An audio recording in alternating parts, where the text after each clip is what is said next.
Capres nomor urut 2 Prabowo Subianto tercatat menjadi kandidat yang paling sering maju merebutkan kursi nomor 1 di Indonesia.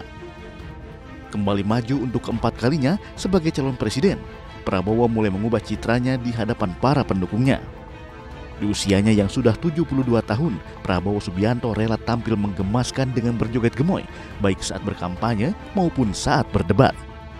Namun sayangnya di balik sosok menggemaskan yang dibuat Prabowo, sisi emosi dan baper Prabowo masih belum bisa ditutupi. Dalam debat Pilpres 2024, Prabowo beberapa kali tak bisa mengontrol emosinya ketika menanggapi pertanyaan atau beradu argumen dengan Anies maupun Ganjar. Saat debat ketiga dengan tema pertahanan, keamanan, hubungan internasional dan geopolitik, Prabowo memotong omongan Anies ketika disinggung soal kepemilikan lahan ratusan ribu hektar di saat setengah prajurit TNI tidak memiliki rumah dinas. Sebelum saya menjawab pertanyaan itu, saya mengklarifikasi tadi data yang meleset. Maaf Pak Prabowo, angkanya terlalu kecil. Bukan 320 hektar, tapi 340 ribu hektar. Itu pun salah. Atas apa yang perlu saya sampaikan? Mas Anies, Pak Prabowo, jangan Pak Prabowo, Pak Prabowo,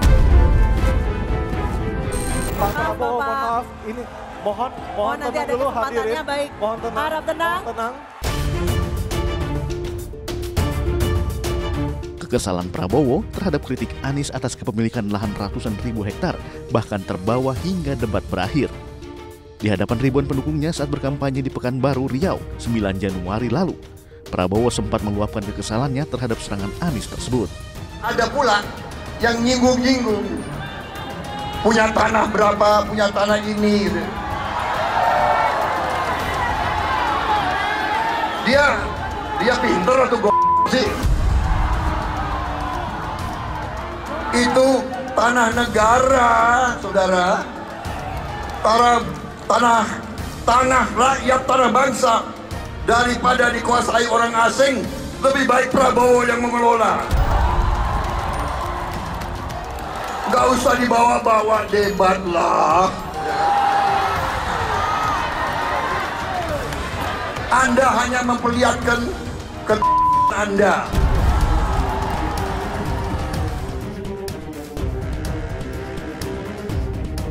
Dalam debat yang sama, Prabowo juga menyindir Anies dengan menyebut seorang profesor yang menyesatkan rakyat. Hal tersebut terjadi usai Anies membahas anggaran fantastis di Kementerian Pertahanan yang berasal dari utang luar negeri, namun justru digunakan untuk membeli alutsista bekas. Dan hutang-hutang yang kita gunakan untuk aktivitas produktif. Jangan hutang itu digunakan untuk kegiatan yang non-produktif. Misalnya, hutang dipakai untuk membeli alutsista bekas oleh Kementerian Pertahanan. Itu bukan sesuatu yang tepat. Justru kita harus sebaliknya yang kita kerjakan. Dan tadi ya sekali lagi Pak Anies ngomong-ngomong barang bekas karena Pak Anies rupanya tidak mengerti masalah pertahanan. Jadi barang-barang bekas itu menurut saya menyesatkan rakyat. Itu Pak tidak pantas seorang profesor ngomong-ngomong begitu.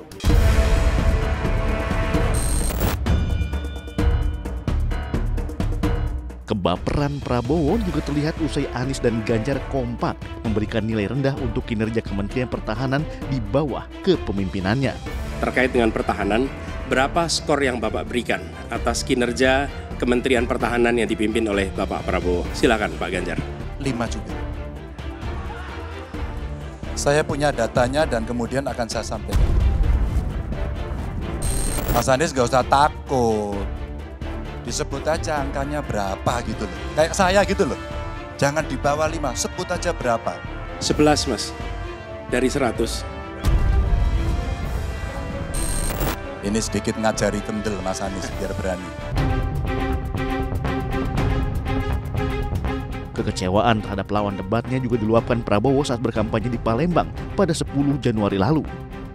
Kali ini, Prabowo mengaku tak ambil pusing meski telah diberi nilai rendah oleh Anies dan Ganjar atas kinerjanya sebagai Menhan.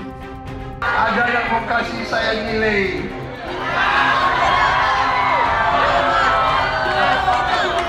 11 dari 100. Saya sebagai anak Betawi, saya jawab, emang gue pikirin. Meski mengaku tak sedih, namun Prabowo kembali mengungkit penilaian jelek dari para lawannya pada saat menggelar kampanye akbar di Semarang, Jawa Tengah 28 Januari lalu. Padahal hal tersebut sudah berselang 3 minggu dari debat ketiga. Saudara memberi kekuatan bagi saya hari ini. Dan saudara-saudara membuat saya hari ini tambah muda 15 tahun. Rasanya ingin joget aja.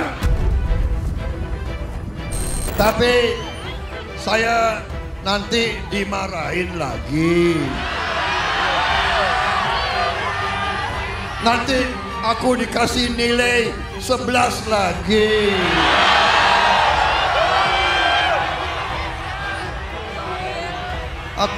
Aku sedih loh.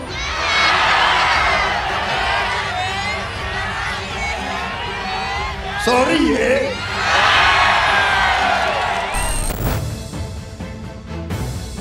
Mengubah citra dari sosok yang tegas menjadi menggemaskan bukanlah hal yang mudah. Terlebih Prabowo kerap kali terlihat emosional saat berhadapan dengan lawan debatnya.